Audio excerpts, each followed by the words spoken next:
Kienet sessjoni tal-Kunsill Ġenerali li matula spikkat retorika tal-mewġa ħabbat, attakki bla bażi fil-konfront tal-Partit Laburista u l-mexxej Joseph Muscat u elogju sħiħ lill-Prim Ministru Gonzi. Fil-ftuħ tal-Kunsill Ġenerali, s-Segretarju Ġenerali Paolo Borċ Oliver ammetta l-qasma interna li bħalissa teżisti fil-Partit Nazzjonalista wara r-referendum dwar id-divorzju.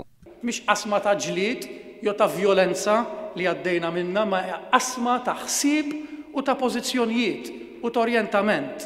Il-Partit Nazzjonalista illum huwa fid-dover li jħares li jġib rikonċiljazzjoni. 3 ġimgħat ilu l-poplu Malti vvota favur id-dħul tad-divorzju f'pajjiżna, deċiżjoni li fi kliem Borċ Oliver ġiet aċċettata mill-Partit Nazzjonalista. Dan minkejja li numru ta' deputati inkluż il-Prim Ministru għadhom ma kommettewx ruħhom dwar kif ser jivvotaw fil-Parlament fit-13 ta' Lulju li ġej. Aċċetta mill-ewwel ir-rieda tal-poplu għaliex kif għadd aħna partit ta' pożizzjoni u mhux ta' oppożizzjoni. Għall-ewwel darba fl-istorja referendarja ta' pajjiżna għal dawn l-aħħar 50 sena, dan ir-referendum u r-riżultat tiegħu ġie aċċettat bla kontestazzjoni ta' xejn. Kienu diversi l-kelliema waqt dal-Kunsill Ġenerali li appellaw lill Partit Nazzjonalista biex juri kemm huwa demokratiku u jaċċetta r-rieda tal-poplu. Id-deċiżjoni ntefet fuq l-elettorat u l-elettorat ħada.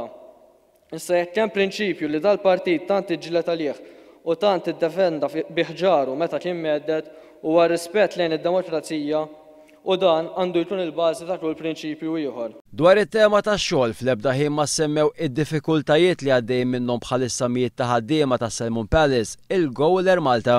Minflok bosta kelliema għażlu li jġibu paragun mas-sitwazzjoni ta' bħalissa fil-Greċja. Fost ħafna kelliema ġodda, Christian Mikallef kien fost dawk li kritika minn bil-pożizzjoni tiegħu imur kontra dik tal-partit. U għalhekk li kull wieħed waħda minna għandu jifhem li ħadd huwa ikbar mill-partit. Kienet sessjoni li matula ħafna mill-kelliema ftaħru għal mod kif qed jitwettaq il-programm elettorali. Paolo Borċ Oliver qal li fl-ewwel 3 snin ta' din il-leġislatura diġà sar 70% tal-programm.